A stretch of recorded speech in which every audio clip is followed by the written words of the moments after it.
Welcome to జనం news. నేను సుధా. బులెటిన్ల ముందుగా హెడ్లైన్స్.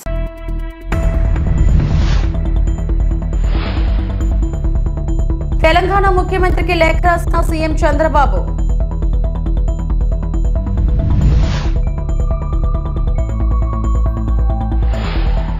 కాకినాడ జిల్లా అధికారులతో AP deputy CM Pawan Kalyan సమీక్ష.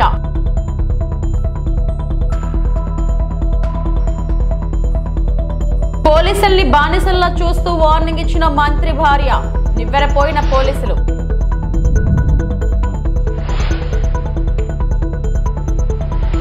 పద్దెనిమిదవ లోక్సభలో తన మొదటి ప్రసంగంలో కాంగ్రెస్ ఎంపీ రాహుల్ గాంధీ చేసిన వ్యాఖ్యలు గందరగోళానికి దారితీశాయి.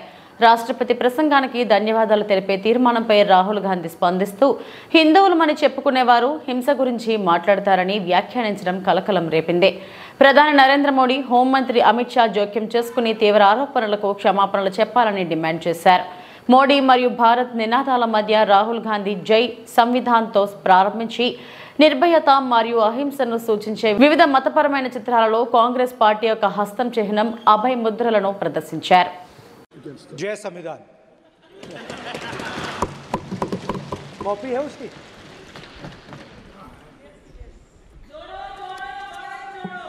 जय संविधान इसकी हमने रक्षा की है.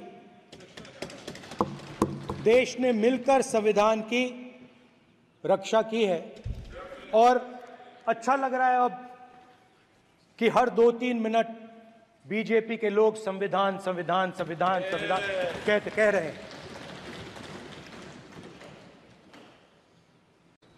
So I'd like to start by showing an image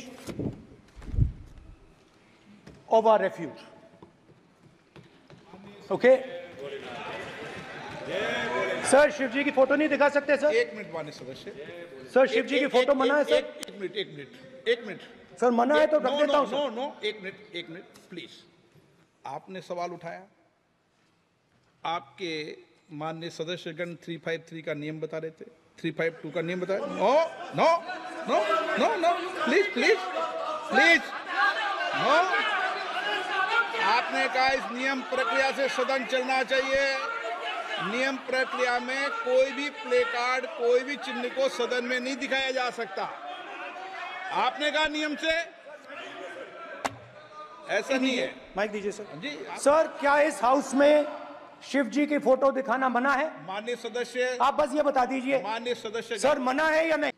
ये देश डर का देश नहीं है. तो हमारे सारे के सारे महापुरुषों ने अहिंसा की बात की, डर मिटाने की बात की. डरो मत, डराओ मत, डरो मत, डराओ मत. और दूसरी तरफ शिव जी कहते हैं डरो मत, डराओ मत, अभय मुद्रा दिखाते हैं, अहिंसा की बात करते हैं, त्रिशूल को जमीन में गाड़ देते हैं. और जो लोग अपने आप को हिंदू कहते हैं वो 24 घंटा हिंसा हिंसा हिंसा, नफरत नफरत नफरत, असत्य सत्य असत्य.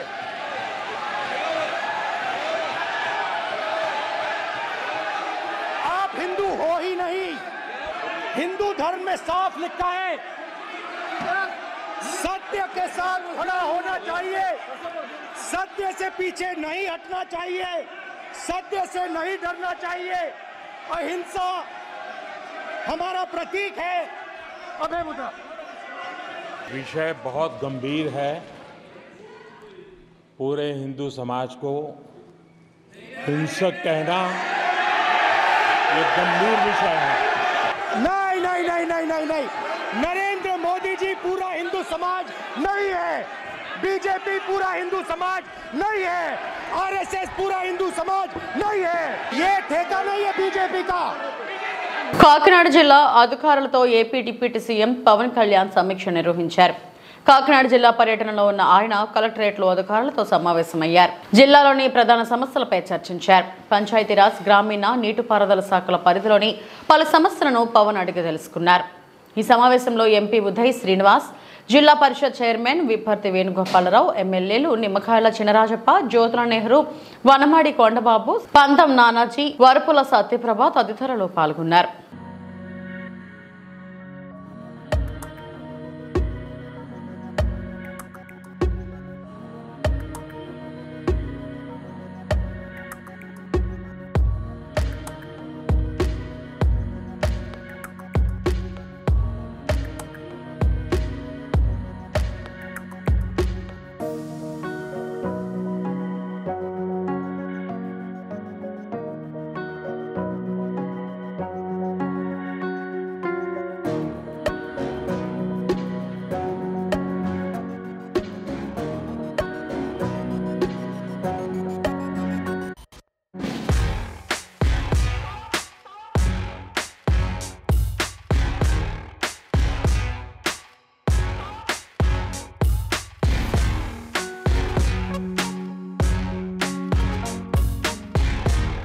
మంత్రి గారి భార్యకి రాజ మర్యాదలు కావాలట.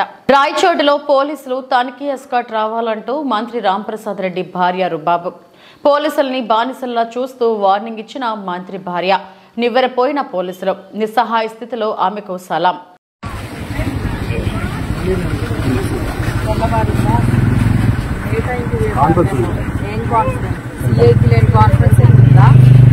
వచ్చాననుకున్నావా? డ్యూటీలో రావాలని చెప్పి యూనిఫామ్ కూడా లేదా మీకు? ఏంటి పొరపాటు? గవర్నమెంటే కదా ఇస్తుండే జీతము. వైసీపీ వాళ్ళు ఏమైనా ఇచ్చారా? మరి డ్యూటీ చేస్తున్నారా లేకపోతే ఏమన్నా? మీకోసం అర్ధగంట నుంచి వెయిట్ చేస్తాము. బాండి ప్రోగ్రామ్ అంతా. మీరు వస్తున్నారా ఎట్లా? అదో మీ వెహికల్ లో క్యాన్వాస్ స్టార్ట్ చేయండి. మరి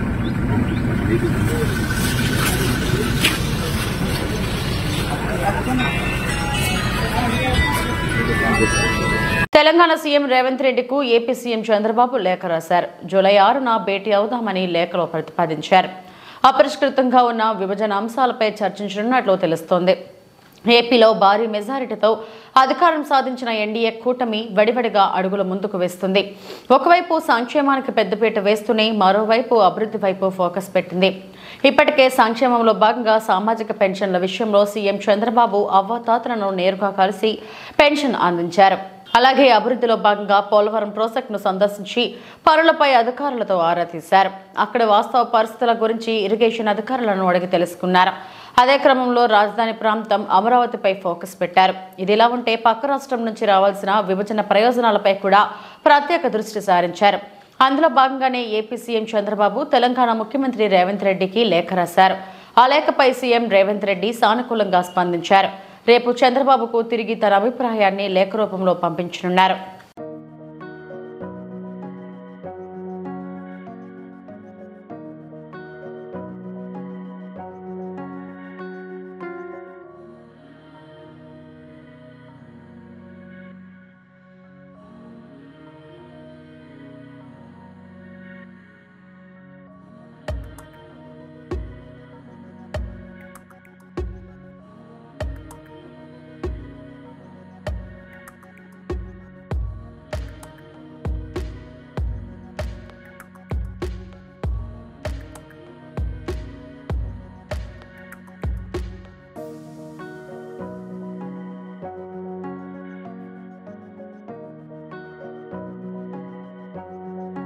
మంత్రాలయం నియోజకవర్గంలోని టీడీపీ పార్టీలో విభేదాలు మొదలయ్యాయి.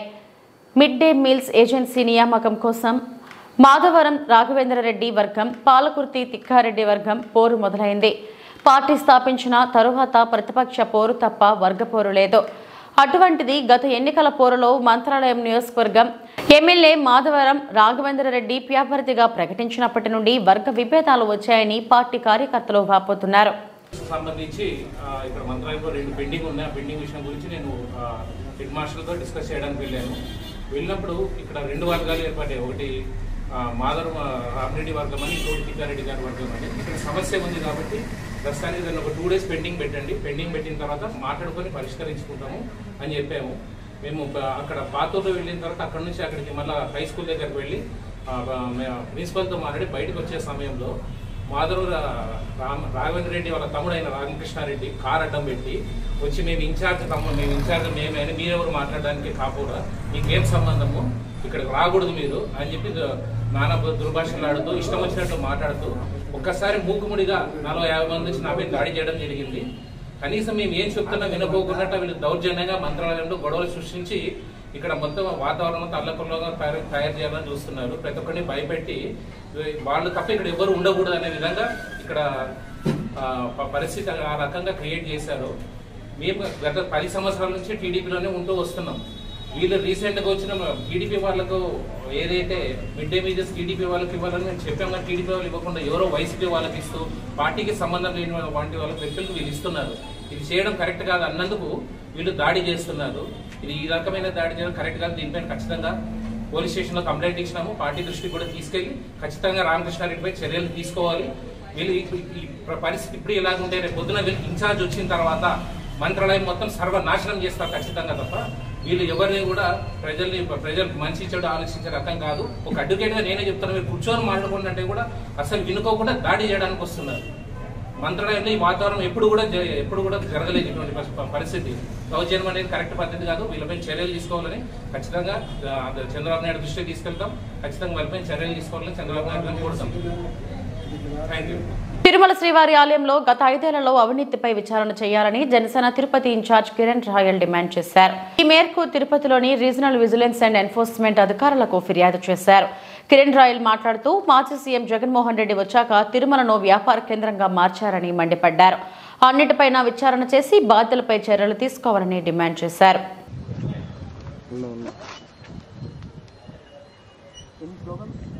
గోవిందా గోవిందా గోవిందా గోవిందా మీ ఆస్తులు మీరే కాపాడుకోవాలి. గోవిందా గోవిందా గోవిందా గోవిందా ఏడుకొండలవాడ వెండా గోవిందా.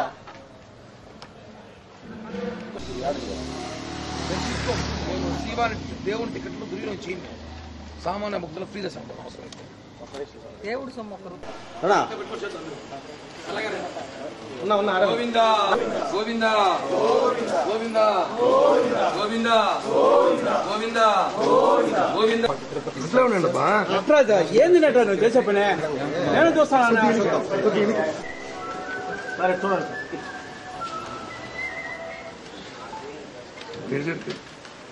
చెప్పి ఈ కూటమి ప్రభుత్వం వచ్చాక పవన్ కళ్యాణ్ గారు చంద్రబాబు గారు చాలా సీరియస్ గా చదువు చెప్తే శ్రీవారి ట్రస్ట్ నిధులు 350 కోట్లు డిపాజిట్ అని మొత్తం యాక్చువల్లీ ఈ 4 ఇంట్లో పాటు తిరుమల చూడండి టికెట్స్ లెటర్లు అది మినిస్టర్వి.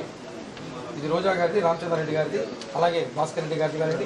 అలాగే మామూలుగా మీరు డిపార్ట్మెంట్ ఒక అధికారి పోతే 4 టికెట్లు ఇవ్వడం చాలా కష్టం. 25 టికెట్లు, 70 టికెట్లు, 60 టికెట్లు ఇస్తున్నారు. ఇవన్నీ గత ప్రభుత్వంలో అధికారంలో ఉన్న వాళ్ళు దుర్వినియోగం చేశారు. ఈ విషయం పబ్లిక్ తెలియాలి. మీరు దీనిపై సీరియస్ యాక్షన్ తీసుకొని ఒక ఎంక్వైరీ చేసి ఇమ్మీడియట్లీగా ఎవరైతే టీటీడీ శ్రీవారి ట్రస్ట్ లో గోల్మాల్ జరిగింది చెప్పిన వెంటనే ఏం చేశారంటే తూతు మంత్రంగా ఒక తిరుమల తిరుపతి గొప్ప ధార్మిక క్షేత్రం. వెంకటేశ్వర స్వామి భక్తితో కోట్ల మంది ప్రజలు తిరుపతికి వస్తూ ఉంటారు. 2019లో జగన్ రెడ్డి ప్రభుత్వం రావడమే ఈ ప్రభుత్వం వెంకటేశ్వర స్వామి పైన కన్నేసింది. వెంకటేశ్వర స్వామి ఖజానాపై కన్నేశారు. శ్రీవాణి ట్రస్ట్ పెట్టారు 2019లో సెప్టెంబర్లో. ఈ రోజు వరకు 5 ఏళ్ళు పూర్తిగా అవుతుంది. ఈ శ్రీవాణి ట్రస్ట్ పెట్టి ఇప్పటికీ 1350 కోట్లు వసూలు చేశారు.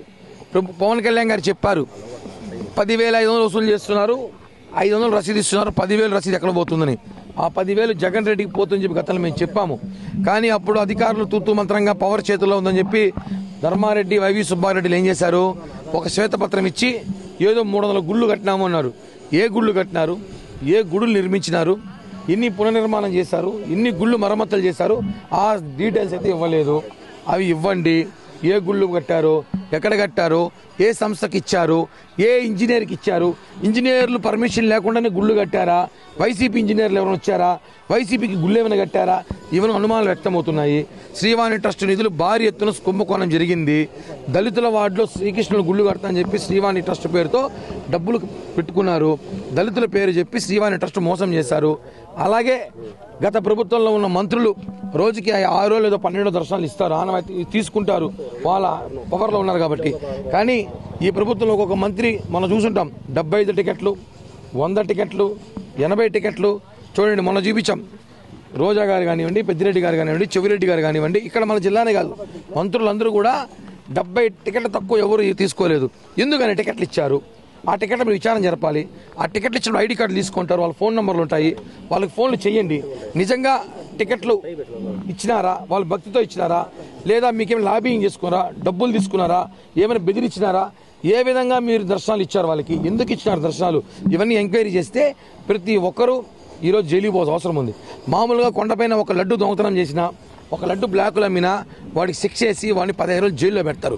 ఇన్ని టికెట్లు కుంభకోణం చేసిన వాళ్ళు ఏమనాలి? ప్రతి మంత్రి అవినీతి, ప్రతి ఎమ్మెల్యే అవినీతి చేశారు టీటీడీ సొమ్ముతో. ఎవరిని వదలకూడదని చెప్పి ఈరోజు టీటీడీ విజిలెన్స్ అధికారులకు లెటర్ ఇచ్చాం, ఏపీ స్టేట్ విజిలెన్స్కి లెటర్ ఇస్తున్నాం, ఫిర్యాదు చేస్తున్నాం. వాళ్ళని అన్ని విచారించి తొందరగా వారం 10 రోజుల్లో చర్యలు తీసుకొని అరెస్టు చేసి ప్రతి ఒక్కరిని జైలుకి పంపించే బాధ్యత జనసేన పార్టీ కూటమి ప్రభుత్వం తీసుకోబోతుంది. ప్రపంచంలోనే అతి ముఖ్యమైన నెల్లూరు జిల్లా సైదాపురం మండలం తెలుగుదేశం పార్టీ అంటేనే క్రమశిక్షణకు మారుపేరు అని, అధికారంలో ఉన్న ప్రతిపక్షంలో ఉన్న క్రమశిక్షణతోనే మెలుగుతామని మండల తెలుగుదేశం పార్టీ కన్వీనర్ కట్ట మోహన కృష్ణారెడ్డి చెప్పారు. సైదాపురంలోని స్థానిక తెలుగుదేశం పార్టీ కార్యాలయం నందు మండల తెలుగుదేశం, జనసేన, బీజేపీ నాయకులతో కలిసి మంగళవారం విలేకరుల సమావేశం నిర్వహించారు. ఈ సందర్భంగా మండల తెలుగుదేశం పార్టీ కన్వీనర్ కట్ట మోహన్ కృష్ణారెడ్డి మాట్లాడుతూ మండలంలోని దేవర వేమూరు గ్రామంలోని కొంతమంది ఇటీవల పార్టీలో చేరి తెలుగుదేశం పార్టీ నాయకులపై వ్యక్తిగత విమర్శలు చేస్తున్నారని చెప్పారు. శాసనసభ్యులు కోరుకొండల రామకృష్ణ ఆదేశాల మేరకు క్రమశిక్షణ చర్యలో భాగంగా వారిని తెలుగుదేశం పార్టీ నుండి సస్పెండ్ చేయడం జరుగుతుందన్నారు. ఈ కార్యక్రమంలో మండల తెలుగుదేశం నాయకులు రాజశేఖర్ రాజు, సుబ్రహ్మణ్యం రాజు, సురేంద్ర, కోటయ్య, నాయుడు, రమణ, కేపీ రాజు, శ్రీనివాసులు నాయుడు తదితరులు పాల్గొన్నారు. వాళ్ళ సత్ప్రవర్తన వీటన్నిటిని దృష్టిలో పెట్టుకొని ఈరోజు మనం పత్రికా సమావేశం పెట్టడం జరిగింది. దీంట్లో ముఖ్య ఉద్దేశం తెలుగుదేశం పార్టీ అంటేనే క్రమశిక్షణకు మారుపేరు. ఆ రోజు నందమూరి తారక రామారావు గారు గారి నుంచి, చంద్రబాబు గారి దగ్గర నుంచి మాకు అన్ని రూల్స్ ఎట్లున్నాయి, రూల్స్ని ఫాలో అవ్వాలా, రూల్స్ బ్రేక్ చేయకూడదు, గవర్నమెంట్లో ఉన్నప్పుడు కానివ్వండి, పార్టీ ప్రకారం కానివ్వండి, క్రమశిక్షణగా ఎలా మెలగాలని మాకు నేర్పించడం జరిగింది. ఈరోజు వెంకటగిరి నియోజకవర్గం సైదాపురం మండలంలో దేవరవేమూరు కటుముడుపల్లి అనే ఒక దేవరవేమూరు పంచాయతీకి సంబంధించి ఈ మధ్యకాలంలో కొంతమంది అక్కడ పార్టీలో చేరి వాళ్ళు పార్టీ కార్యక్రమాలని సరిగా పాల్గొనకుండా పోవడం ఒకటి, అదేవిధంగా ఎవరైతే ముందు నుంచి ఉన్నటువంటి తెలుగుదేశం నాయకుల్ని, మండల నాయకులు కానీ వాళ్ళు వ్యక్తిగతంగా విమర్శించడం, ఇవన్నీ చేయడం, అవి ఫోన్లో రికార్డ్ చేయడం, వాళ్ళ మీద నేను కంప్లైంట్ ఇవ్వడం కూడా జరిగింది. ఈరోజు మా ప్రీతం నాయకులు శ్రీ కురుగొండ్ల రామకృష్ణ గారు ఆయన ఆదేశాల మేరకు వాళ్ళిద్దరినీ క్రమశిక్షణ చర్యల కింద వాళ్ళని సస్పెండ్ చేయడం జరుగుతుంది. వాళ్ళ పేర్లు కూడా మీకు మీడియాకి ఇప్పుడే ప్రకటిస్తాము. ఎందుకు చెప్తున్నామంటే తప్పు చేసిన వాళ్ళని ఉపేక్షించేది లేదు అనేది తెలుగుదేశం పార్టీ సిద్ధాంతం. ఆ సిద్ధాంతాలు కట్టుబడి ఈరోజు మా శాసనసభ్యులు చెప్పడం, దాన్ని ఒక మండలాధ్యక్షుడిగా ఇక్కడ మండల నాయకులు, మండల టీం అందరూ కూర్చొని ఈ ప్రెస్ మీట్ పెట్టడం జరిగింది. అందుకని మీకు ఆ పేర్లు ఆరుగుంట ప్రసన్న కుమార్ రెడ్డి సన్నాఫ్ శ్రీనివాసులు రెడ్డి, ఆరుగుంట రమేష్ రెడ్డి సన్నాఫ్ శ్రీనివాసులు రెడ్డి. భారతదేశంలో ఆంగ్లేయుల కాలంలో రూపొందించిన చట్టాలను పూర్తిగా రద్దు చేసి భారత రాజ్యాంగ స్ఫూర్తితో కొత్త చట్టాలను భారత ప్రభుత్వం రూపొందించడం జరిగిందని తిరుపతి జిల్లా పోలీస్ ఎస్పీ హర్షవర్ధన్ రాజు తెలిపారు. నూతన చట్టాలు దేశవ్యాప్తంగా నేటి నుండి అమలుపరచడం జరుగుతుందని తెలిపారు. సోమవారం తిరుపతి జిల్లా పోలీస్ కార్యాలయంలో ఏర్పాటు చేసిన మీడియా సమావేశంలో నూతన చట్టాలకు సంబంధించిన పూర్తి వివరాలను ఎస్పీ మీడియాకు వెల్లడించారు.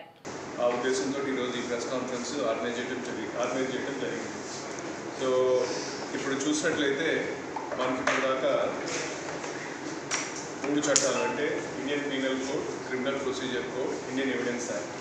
మనకు దాదాపు 1861 నుంచి తర్వాత పోతే 1977 కావచ్చు, తర్వాత ఇండియన్ ఎవిడెన్స్ 1872 కావచ్చు. ఈ 3 చట్టాలు మనకు బ్రిటిష్ టైమ్స్ నుంచి కూడా అవే చట్టాలు అమల్లో ఉన్నాయి. అయితే లాస్ట్ ఇయర్ మనకు మన గవర్నమెంట్, సెంట్రల్ గవర్నమెంట్ కొత్త చట్టాలని రూపొందించడం జరిగింది. సో వాటి పేరు చూసినట్లయితే భారతీయ న్యాయ సంహిత ఇండియన్ పీనల్ కోడ్కి సంబంధించి, అట్లాగే భారతీయ నాగరిక సురక్షా సంహిత క్రిమినల్ ప్రొసీజర్ కోడ్కి కరస్పాండింగ్ యాక్ట్, అట్లాగే భారతీయ సాక్ష్య అని 3 చట్టాలు కూడా రూపొందించారు. ఈరోజు 1/7/2024 నుంచి ఈ 3 చట్టాలు కూడా అమలు కావడం జరుగుతుంది. సో ఈ 3 చట్టాలకి సంబంధించి ఒకసారి చూసుకున్నట్లయితే వాటి యొక్క అంటే ప్రధానంగా ఎటువంటి చేంజెస్ అంటే వ్యవస్థలో ఆ యాక్ట్స్లో ఎటువంటి చేంజెస్ తీసుకొచ్చారే దాని మీద చూసినట్లయితే ఇది justice system based on Indian thinking, అంటే న్యాయ వ్యవస్థ మన ఇండియాకి మన ఆలోచనలకు తగ్గట్టుగా, మన వ్యవస్థలకు తగ్గట్టుగా, మన సొసైటీకి తగ్గట్టుగా రూపొందించడం జరిగింది. ఏదైతే మనకు కలోనియల్ కొన్ని టెక్నాలజీస్, కలోనియల్ లెగసీస్ ఉన్నాయో వాటన్నిటిని కూడా పక్కన పెడుతూ మన కంట్రీకి సంబంధించి, మన యొక్క ఇండియన్ థింకింగ్కి సంబంధించి కూడా చట్టాలు రూపొందించడం జరిగింది. సో దీంట్లో చూసినట్లయితే కొన్ని సబ్కే సాత్ సమాన్ వ్యవహార్, అందరితోటి కూడా ఒకే విధమైన వ్యవహారం, అందరికీ కూడా న్యాయం ఒకటనే ఆ కీ థీమ్ తోటి ప్రధానంగా ఇది ముందుకెళ్తుంది అనమాట. అట్లాగే ఈ లాస్ అన్నీ కూడా సిటిజన్ సెంట్రిక్ ఉన్నాయి. ఈ చట్టాలన్నింటిలో కూడా చాలా వరకు సిటిజన్స్కి ఎక్కువ బెటర్గా సర్వీస్ చేసే విధంగా, వాళ్ళకి మనం ఎప్పుడు జవాబుదారీతనంగా ఉండే విధంగా రూపొందించడం జరిగింది. దాంట్లో ఫర్ ఎగ్జాంపుల్ చూసినట్లయితే 173(1) నాగరిక సురక్షిత సంహిత ప్రకారం చూసినట్లయితే ప్రతి సిటిజన్కి కూడా వాళ్ళ ఎఫ్ఐఆర్ ఓరల్గా కావచ్చు, ఈవెన్ ఎలక్ట్రానిక్ కమ్యూనికేషన్లో కూడా కంప్లైంట్ చేసుకునేటటువంటి హక్కును కల్పించారు. వాళ్ళు ఎక్కడైనా ఉండొచ్చు. అంటే 2 ఉన్నాయి కాన్సెప్ట్స్ దీంట్లో, జీరో ఎఫ్ఐఆర్ అంటే ఒకటి, ఈఎఫ్ఐఆర్. జీరో ఎఫ్ఐఆర్ ఆల్రెడీ మనము ఇప్పుడు రిజిస్టర్ చేస్తున్నాము, అది ఆల్రెడీ అమల్లో ఉంది. దాన్ని ఇంకా బెటర్గా అమలు చేయాలన్న దీనితోటి దానికి సంబంధించి ప్రొసీజర్స్ ఇవన్నీ కూడా దీంట్లో మెన్షన్ చేయడం జరిగింది. దాన్ని చట్టంలో కూడా తీసుకొని రావడం జరిగింది. సో ఈ జీరో ఎఫ్ఐఆర్ అంటే అఫెన్స్ ఎక్కడైనా కావచ్చు, ఒక కంప్లైంట్ వేరే ప్లేస్కి వెళ్ళైనా సరే మాకు ఇక్కడ ఆ విధంగా జరిగిందని చెప్పినట్లయితే ఎక్కడైనా సరే దానికి కేసు రిజిస్టర్ చేసి ఆ తర్వాత అఫెన్స్ ఎక్కడైతే జరిగిందో ఆ ప్లేస్ ఆఫ్ అఫెన్స్ అక్కడికి కన్సర్న్ జ్యూరిస్డిక్షన్ ఆఫీసర్స్కి ట్రాన్స్ఫర్ చేయడం జరుగుతుంది. అలాగే ఈఎఫ్ఐఆర్ అని చెప్పి ఎలక్ట్రానిక్ ఎఫ్ఐఆర్, అది మనకు ఎలక్ట్రానిక్ ఫామ్లో ఎవరైనా కానీ వాళ్ళు కంప్లైంట్ చేసుకున్నట్లయితే మనం దాని మీద కూడా ఎఫ్ఐఆర్ ఇష్యూ చేయాల్సి ఉంటుంది. సో ఈ ఎఫ్ఐఆర్ వీటన్నిటికీ సంబంధించి మళ్ళీ చాలా డీటెయిల్గా ఇచ్చారు ఎలా చేయలేంటి, అవన్నీ కూడా మీకు నేను హ్యాండ్ అవుట్ సాగిస్తాను. సో దాన్ని చూసుకున్నట్లయితే మనకు కొంత అవగాహన వస్తుంది. అయినప్పుడు తర్వాత సిటిజన్స్ కూడా మనం ఎఫ్ఐఆర్ కాపీస్ అనేది ఖచ్చితంగా అందజేయాల్సిన అవసరం ఉందని చెప్పి దాన్ని కూడా 173(2) BNSSలో మెన్షన్ చేయడం జరిగింది. సో ఆ సెక్షన్ ప్రకారం ఖచ్చితంగా మనం వాళ్ళకి ఎఫ్ఐఆర్ కాపీలు కూడా అందించాల్సి ఉంటుంది. అదే కాకుండా ఈ కేసు యొక్క ప్రోగ్రెస్ గురించి కూడా మనము కంప్లైంట్కి తెలియజేయాల్సిన బాధ్యత కూడా మన పైన ఉంది. ఖచ్చితంగా వాళ్ళకి ఆ నిర్దిష్ట గడువు దీంట్లో చూసినట్లయితే ఇన్వెస్టిగేషన్ జరిగిన 90 రోజుల లోపల తిరుపతి నగరపాలక సంస్థ పరిధిలో ప్రజలకు ఇబ్బంది కలిగిస్తున్న ఆక్రమణలు ఉపేక్షించమని, ప్రతి ఒక్క ఆక్రమణను తొలగిస్తామని, అదేవిధంగా కాలువల్లో పూడిక తీయించే పనులు చేపడుతున్నామని Tirupati municipal corporation commissioner Aditi Singh IAS అన్నారు. తిరుపతి నగరపాలక సంస్థ కార్యాలయంలో సోమవారం మీకోసం ప్రజా సమస్యల పరిష్కార వేదిక కార్యక్రమంలో కమిషనర్ అదితి సింగ్ ప్రజల నుండి ఫిర్యాదులను, వినతులను స్వీకరించారు. ఈ సందర్భంగా ప్రజల నుండి వచ్చిన ఫిర్యాదులను, వినతులను కమిషనర్ స్వీకరిస్తూ సమస్యల పరిష్కారానికి కృషి చేస్తామని, అధికారులతో చర్చించి సమస్యలను పరిశీలించి త్వరగా ఆయా సమస్యల పరిష్కారానికి కృషి చేస్తామని హామీ ఇవ్వడం జరిగింది. తిరుపతి కార్పొరేషన్ 33వ డివిజన్ కార్పొరేటర్ దూది కుమారి భర్త దూది శివ వినతి పత్రం ఇస్తూ అశోక్ నగర్ లో వెళ్తున్న పెద్ద కాలువలో సిల్ట్ తొలగించాలని, స్కావెంజర్స్ కాలనీలో అనేక చోట్ల యూడీఎస్ పొంగి పొర్లుతున్నాయని, తిరుమల బైపాస్ రోడ్డు నందు నిర్మించిన అక్రమ దుకాణాలను తొలగించాలని చెప్పడంతో స్పందించిన కమిషనర్ మాట్లాడుతూ కాలువల్లో సిల్ట్ తొలగించే పనులు చేపట్టామని, ఆక్రమణలు తొలగిస్తామని చెప్పడం జరిగింది. ముఖ్యమైన ఫిర్యాదుల్లో మారుతినగర్, రాయల్ నగర్ ప్రాంతాలను కలుపుతూ నిర్మించిన సీసీ రోడ్డుకు మాజీ మంత్రి పెద్దిరెడ్డి ఇరువైపులా 2 గేట్లను పెట్టించడంతో సామాన్య ప్రజలు రాకపోకల కోసం ఇబ్బందులు పడుతున్నారని పరిశీలించి తగు చర్యలు తీసుకోవాలని, సెట్టిపల్లిలో లేఅవుట్ను క్రమబద్ధీకరించి ప్లాట్లను కేటాయించాలని, బ్లిస్ దగ్గర మురికి నీరు రోడ్డుపై ప్రవహిస్తున్నదని, శంకర్ కాలనీలో త్రాగునీటిలో డ్రైనేజ్ నీరు కలుస్తున్నదని, క్రైమ్ స్టేషన్ వెనుక వైపు ఎనుములు కట్టేయడం వలన పరిసరాలు ఇబ్బందిగా తయారయ్యాయని, నెహ్రూ నగర్లో కావమ్మ మరియమ్మ గుడి ముందర వర్షం నీరు నిల్వ ఉండి పోతున్నదని, సున్నపు వీధిలో తరచూ కాలువలు పొంగుతున్నాయని, మరికొన్ని చోట్ల కాలువలపై మూతలు లేవని, అదేవిధంగా కొన్ని ప్రాంతాల్లో డ్రైనేజీ సమస్యలు పరిష్కరించాలనే ఫిర్యాదులపై కమిషనర్ అదితి సింగ్ ఐఏఎస్ స్పందిస్తూ చర్యలు తీసుకుంటామని తెలిపారు. ఈ కార్యక్రమంలో additional commissioner Charan Tej Reddy, deputy commissioner Amaraiah, health officer doctor Yuva Anvesh Reddy, municipal ఇంజనీర్లు చంద్రశేఖర్, వెంకట్రామరెడ్డి, రెవెన్యూ అధికారులు Sethu Madhav, KL Varma, deputy city planner Srinivasula Reddy, additional city planner Balasubrahmanyam, manager Chittibabu, డిఈలు, సూపరింటెండెంట్లు తదితరుల అధికారులు పాల్గొన్నారు.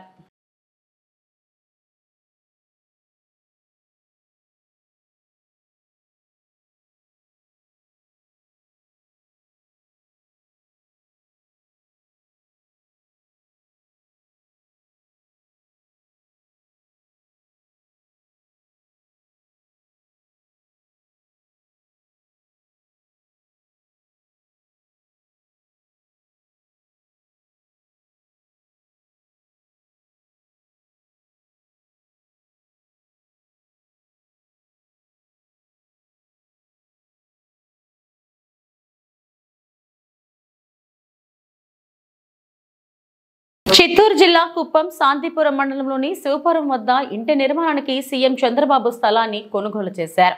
అది వ్యవసాయ భూమి కావడంతో భూ వినియోగ మార్పిడి సబ్ డివిజన్ కోసం టీడీపీ నాయకులు దరఖాస్తు చేశారు. దీనికి డిప్యూటీ సర్వేయర్ సద్దాం హుసేన్ 1,80,000 రూపాయలు లంచం డిమాండ్ చేశారు. గత నెల కుప్పానికి సీఎం చంద్రబాబు నాయుడు వచ్చినప్పుడు విషయం వెలుగు చూసింది. లంచం తీసుకోవడం నిజమేనని తేలడంతో సద్దాం హుసేన్ ను సస్పెండ్ చేశారు.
సార్ ఇక్కడ 30 ఉన్నాయి.